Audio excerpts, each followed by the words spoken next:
What's up, guys? Welcome back to the channel. If you're new here, thanks for checking the video out.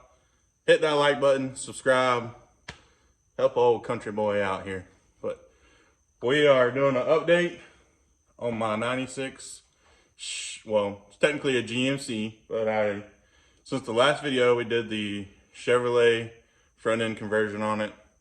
I think it looks good. I'm a fan of the Chevrolet grill over the Sierra grill. But anyways, this is an update video since the last and the first video I posted on this truck. We did the first initial cleaning after years of setting, and this is the follow-up video. Since then, there's been a lot that's happened to this truck, and there's gonna be a lot that's gonna happen to this truck that I've just found out. So anyways, go check out the other videos if you haven't seen it. If you want to start fresh and see the very first video of this truck, we got tons of other videos on this channel. But anyways, let's dive into this truck. I'll flip the camera around and let you know what's going on.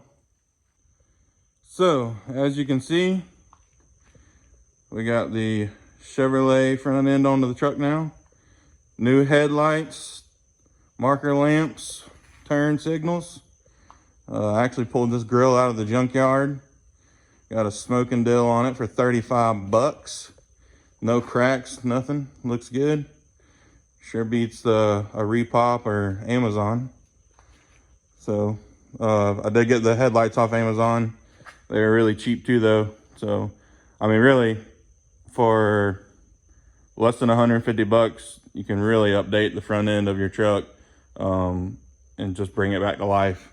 I see tons of these trucks running around with old faded headlights, and just some simple headlights will do so much for a truck and make it look new. So that's one thing I always do on most of the cars around here, is either clean the headlights or put new headlights in it. And it's just like putting lipstick on a woman, you know. Every girl looks a little better with lipstick, you know. But I did do a little slight polish on the wheels just to see what they look like underneath there, but pretty old school. I think they're 15 or 16s maybe. Let's see. Oh, 15, yeah. 31, 1050, 15. I believe the wheels are 12 wides. If not, they're 10s, but I'm pretty sure they're 12s with that big old lip. But anyways, we got the rear end drop down. Put some drop shackles on it to get this truck leveled out. I think they look pretty ridiculous from the factory where they're all raked out. Some guys like it, some guys don't. I like a nice level truck. Honestly, it could sit another inch lower in the back to really level it out, but that requires a lot more work. But if I was keeping this truck and we weren't sending her down the road, she'd be getting probably a 4.6 drop on her, and we'd be tucking some 22s. But for now, I think she looks good. It's kind of a truck that appeals to everyone right now. It's not too low, not too high. But we got all that done. I got a brand new fuel tank, so I put a battery in this truck and tried to go crank it, and I didn't hear any fuel pump priming. So I was like, you know what? Probably just got a bad fuel pump. Ordered a new fuel pump, crawled under there to drop the tank so I could put the new fuel pump in. And I realized there was no gas tank at all. Someone robbed the gas tank out of it. So we got a brand new gas tank, brand new fuel pump, brand new fuel lines from about the engine bay back. I ran all new fuel lines and fuel filter to make sure the fuel system was all good. And before we get to the engine bay, I had to go to the junkyard and get a new steering column, because the people before me lost the keys and completely jacked up the manual steering column.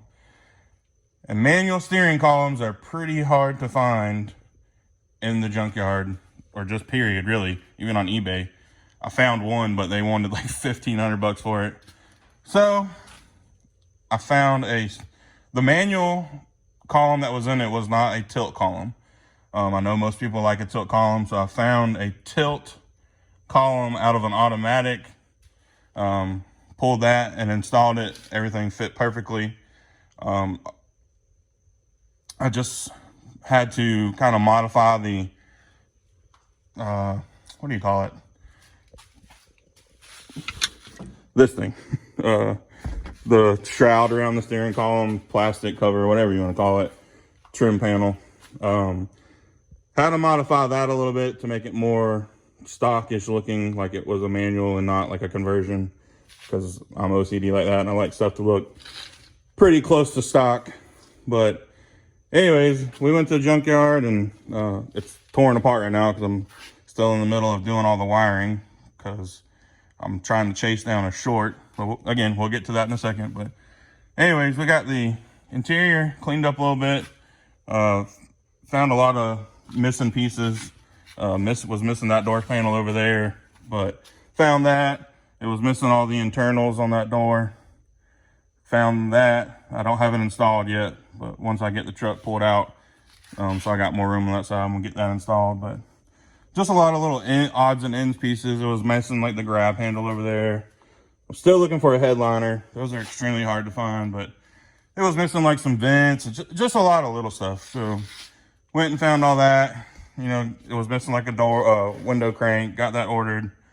Got a new armrest coming, because this one was pretty cruddy for it being, you know, original. But anyways, got the interior about 95% there.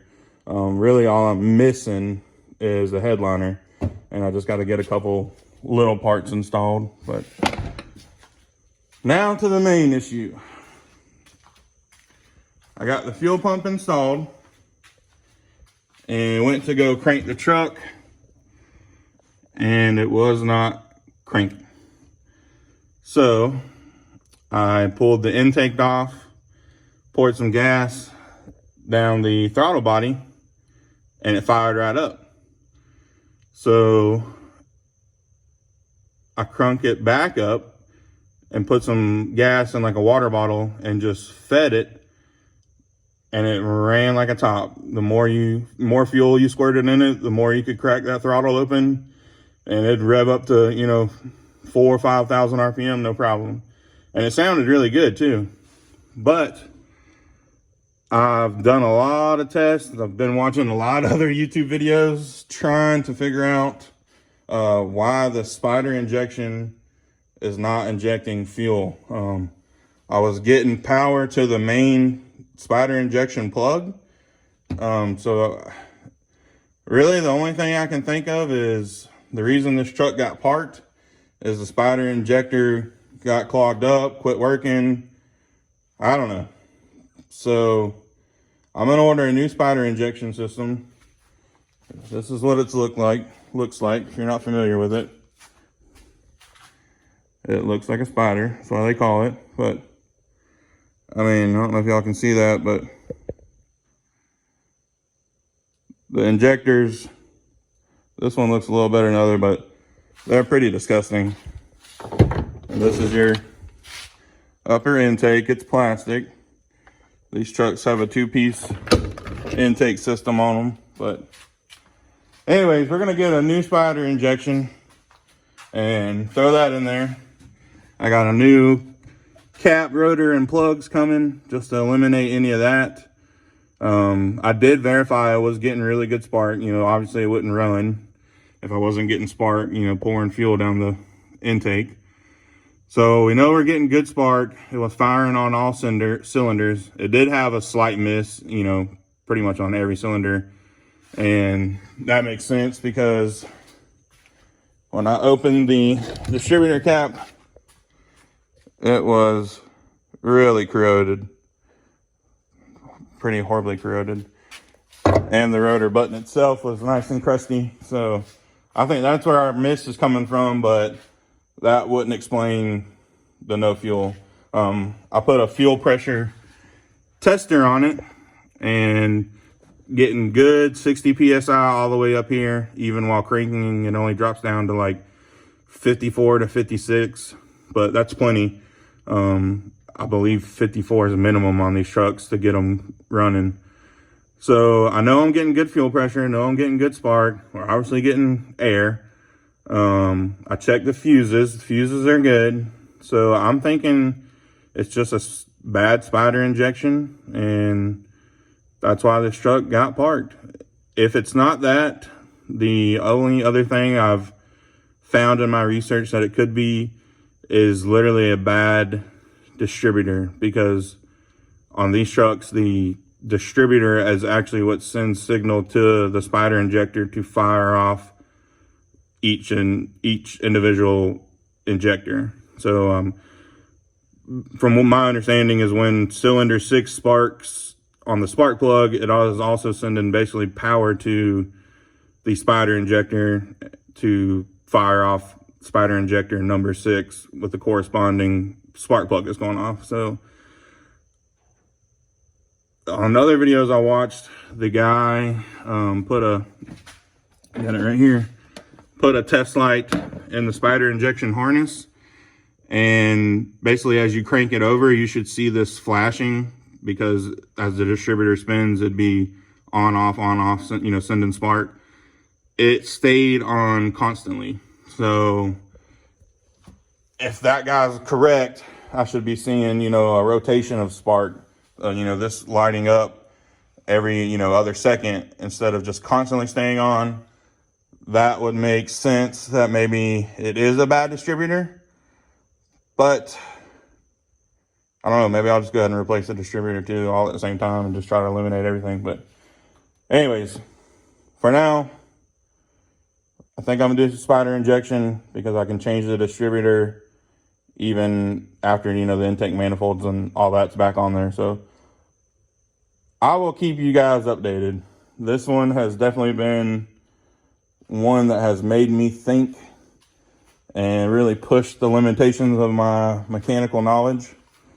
But that's how you learn, and that's how you get better. And with every car I work on, I learn a new solution to all the problems I run in. And maybe by the time I'm 60 or 70, I'll be a really good mechanic. But anyways, guys, that's the update on the OBS. I hope you enjoyed this video. Hope it wasn't too boring, but maybe it'll help some of you guys out. If you're having this problem on your truck, stay tuned, because once I figure this out and get this truck running, we'll have a follow-up video. And then we'll probably do a nice final video on like really detailing the truck, do a cut and buff. Me and my kids are gonna do like a spray and bed liner, because they love spray painting stuff. So we're gonna do that together and have some fun. But anyways, again, drop a comment. You know, if you've had this issue in the past and you figured it out, let me know. Maybe you'll save me some time. I read all the comments, and I really appreciate you guys that leave awesome positive comments on all my videos. And don't forget to subscribe. Help me out. Hit that like button. It helps us out on the YouTube algorithm. Gets us a little popularity, brings more people to the channel. So anyways, guys, I will catch you on the next one. Peace.